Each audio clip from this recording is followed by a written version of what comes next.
अस्सलाम वालेकुम फ्रेंड्स। आज का ये हमारा लेक्चर कॉन्ट्रैक्ट एक्ट पे है। ये हमारा फर्स्ट लेक्चर है कॉन्ट्रैक्ट एक्ट पे। इसमें आज हम कॉन्ट्रैक्ट एक्ट का introduction and essential of valid contract के बारे में पढ़ेंगे। तो वीडियो शुरू करने से पहले आपसे छोटी सी गुजारिश है कि आप मेरी वीडियो को लाइक करें, शेयर करें और चैनल को सब्सक्राइब करें। साथ में बेल आइकन को भी प्रेस कर दें ताकि हर आने वाली न्यू वीडियो आप तक बआसानी से पहुंचती रहे। चलो स्टार्ट करते हैं। The act called the contract act 1872। जो ये एक्ट है उसे हम कहेंगे कॉन्ट्रैक्ट एक्ट 1872, जिसका नाम इस एक्ट का नाम है द कॉन्ट्रैक्ट एक्ट 1872। ये 1 डे ऑफ सितंबर 1872 को इन्फोर्स हुआ। तो बेसिकली जो कॉन्ट्रैक्ट एक्ट बना है वो मर्चेंट एंड ट्रेड के हवाले से बना है। कब बना था? 1872 को। ये इन्फोर्स 1872 में हुआ।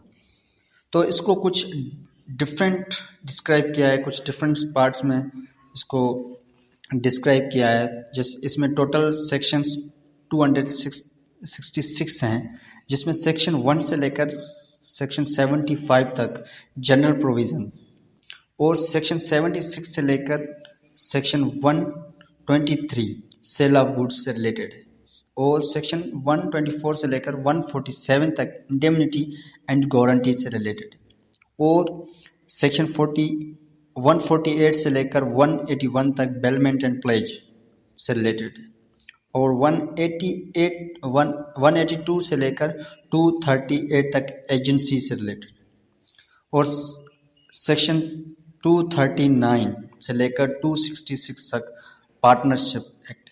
मगर इसमें कुछ जो सेक्शन 76 से लेकर 123 तक सेपरेट कर दिए हैं इस कॉन्ट्रैक्ट एक्ट में 1930 को।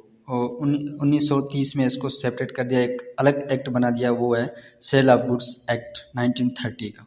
और वैसे ही सिमिलरली 239 से लेकर 266 तक 1932 में इसे अलग कर दिया गया है कॉन्ट्रैक्ट एक्ट से, उसे पार्टनरशिप एक्ट 1930 का नाम दिया गया। तो सबसे पहले हम समझते हैं कि व्हाट इज़ कॉन्ट्रैक्ट। कॉन्ट्रैक्ट होता क्या? According to section 2 of contract act 1872 का डेफिनेशन क्लास में एच है कि an agreement enforceable by law is a contract. हर वो एग्रीमेंट जिसे लॉ इन्फोर्स कराए उसे हम कॉन्ट्रैक्ट कहेंगे, जो इन्फोर्सिबल बाय लॉ हो। तो एग्रीमेंट क्या है? प्रोमाइस और set of promise farming consideration for each other is called agreement. ऐसा प्रोमाइस या सेट ऑफ प्रोमाइस किसी कंसिडरेशन हवाले से बना है तो उसे हम एग्रीमेंट कहेंगे, प्रोमाइस हम उसे कहते हैं प्रपोजल और offer is accept, that means promise. जो ऑफर दिया गया है उसकी एक्सेप्ट, अगर वो एक्सेप्ट हो जाती है तो हम उसे प्रोमाइस कहेंगे। ऑफर की एक्सेप्टेंस को हम प्रोमाइस कहेंगे। तो ये था हमारा प्रोमाइस और एग्रीमेंट। अब हम इसमें मोस्ट इम्पोर्टेंट 2 स्टेटमेंट्स हैं। All contract are agreements but all agreements are not contract. Means हर कॉन्ट्रैक्ट एग्रीमेंट है बट हर एग्रीमेंट कॉन्ट्रैक्ट नहीं होता।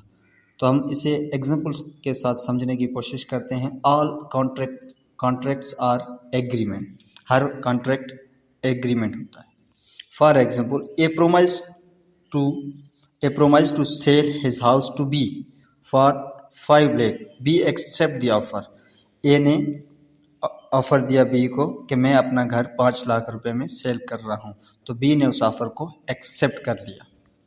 क्या कर लिया? एक्सेप्ट कर लिया। ए ने ऑफर दी, तो ए ने ऑफर दी बी को मैं 5 लाख में घर सेल कर रहा हूँ और बी ने एक्सेप्ट किया कि मैं इसे खरीदूंगा। बी ने उसे ऑफर को एक्सेप्ट किया। तो इसमें जो कंसिडरेशन क्या है, ए के लिए 5 लाख रुपए कंसिडरेशन है और बी के लिए हाउस कंसिडरेशन है।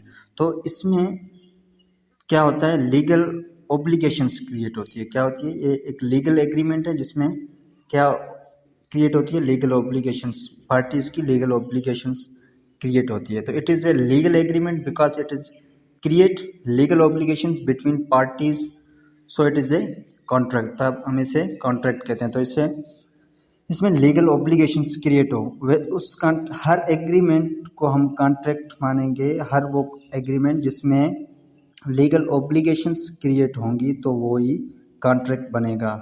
अगर फॉर सपोज नीचे आते हैं, फॉर सपोज अगर ए 5 लाख रुपए रिसीव कर देता है बी से, मगर उसे पोजीशन और ओनरशिप ट्रांसफ़र नहीं करता बी को, तो बी ए के खिलाफ सूट दाखिल कर सकता है for the enforce of the contract. उसके खिलाफ सूट दाखिल करके उसे उस कॉन्ट्रैक्ट को इन्फोर्स करवा सकता है बाय लॉ, बाय कोर्ट के थ्रू वो इन्फोर्स करवा सकता है। तो इसे हम कहेंगे ऑल, इससे हमें पता चल गया कि ऑल कॉन्ट्रैक्ट आर एग्रीमेंट्स, हर कॉन्ट्रैक्ट एग्रीमेंट होता है जिसमें लीगल ऑब्लिगेशंस क्रिएट हो, ऐसे जैसे हर वो एग्रीमेंट जिसमें लीगल ऑब्लिगेशंस क्रिएट होते हैं हो, तो उसे हम कॉन्ट्रैक्ट कहेंगे, वो ही इन्फोर्सिबल बाय लॉ होगा। उसके बाद ऐसे ही एक और स्टेटमेंट थी कि all agreements are not contract, हर एग्रीमेंट कॉन्ट्रैक्ट नहीं होता। For example, A invites B to dinner, B accepts this invitation but does not attend the dinner, A cannot sue against B for damages. It is a social agreement. It does not create legal obligation. It does not a contract. तो इसमें क्या ए invite करता है B को dinner के लिए, B उस invitation को एक्सेप्ट कर देता है, मगर वो बी उस डिनर की पार्टी को अटेंड नहीं करता, तो ए बी के खिलाफ सूट दाखिल नहीं कर सकता डैमेजेस के लिए। तो ये एक सोशल एग्रीमेंट है, इसमें लीगल ऑब्लिगेशंस क्रिएट नहीं होती है बिटवीन पार्टीज़ के। तो ये ऐसे एग्रीमेंट्स को हम कॉन्ट्रैक्ट नहीं कहेंगे जिसमें लीगल ऑब्लिगेशंस क्रिएट ना हो। तो ये था हमारी दो स्टेटमेंट जो मेन इंपॉर्टेंट है कॉन्ट्रैक्ट एक्ट में। उसके बाद हम चले आते हैं essential of valid contract. Valid contract हम किसे कहेंगे? वैलिड कॉन्ट्रैक्ट पॉइंट नंबर 1 है 2 और मोर पार्टीज़, 2 या 2 से ज़्यादा पार्टीज़ का होना, एटलीस्ट 2 पार्टीज़ का होना लाजमी है। उसके बाद ऑफर एंड एक्सेप्टेंस, जो ऑफर दी गई है उसकी एक्सेप्टेंस होना लाजमी है। तीसरी बात फ्री कंसेंट, पार्टीज़ की, दोनों पार्टीज़ की फ्री कंसेंट होनी चाहिए। फ्री कंसेंट से मुराद है कि उसकी उन पार्टीज़ की वॉलंटरी कंसेंट होनी चाहिए, किसी फ्रॉड या मिसरिप्रेजेंटेशन, मिस्टेक, अनड्यू इन्फ्लुएंस पे ना हो। उसके बाद पॉइंट है कॉम्पिटेंट टू पार्टीज़, पार्टीज़ जो है कॉम्पिटेंट टू कॉन्ट्रैक्ट करने के लिए कॉम्पिटेंट होनी चाहिए, वो साउंड माइंड होनी चाहिए, वो एज ऑफ मेजॉरिटी होनी चाहिए। ठीक है। उसके बाद हम चले आते हैं जो लॉफुल ऑब्जेक्ट एंड कंसिडरेशन, जो कॉन्ट्रैक्ट का ऑब्जेक्ट है और कंसिडरेशन है वो लॉफुल होना चाहिए। इसमें कुछ पार्टीज़ हैं जो कॉम्पिटेंट नहीं है कॉन्ट्रैक्ट करने के लिए, वो है माइनर के साथ आप कॉन्ट्रैक्ट नहीं कर सकते, वो आपका कॉन्ट्रैक्ट वाइड है, वैलिड कॉन्ट्रैक्ट नहीं हो सकता। अनसाउंड माइंड के साथ आप कॉन्ट्रैक्ट नहीं कर सकते, या डिस्क्वालीफाइड बाय लॉ, जिसे लॉ ने डिस्क्वालीफाइड कर दिया, या इंसॉल्वेंट पर्सन है उससे आप कॉन्ट्रैक्ट नहीं कर सकते, या कन्विक्टेड पर्सन है, किसी क्राइम में इन्वॉल्व था अगेंस्ट स्टेट, एनी ऑफेंस किया हो, कोई भी ऑफेंस किया हो, उसके साथ आप कॉन्ट्रैक्ट नहीं कर सकते। तो आज का लेक्चर हमारा यही था, इंट्रोडक्शन और एसेंशियल ऑफ कॉन्ट्रैक्ट के रिलेटेड। तो नेक्स्ट लेक्चर में इंशाल्लाह हम डेफिनेशन क्लास और सेक्शंस स्टार्ट करेंगे। Thank you for watching.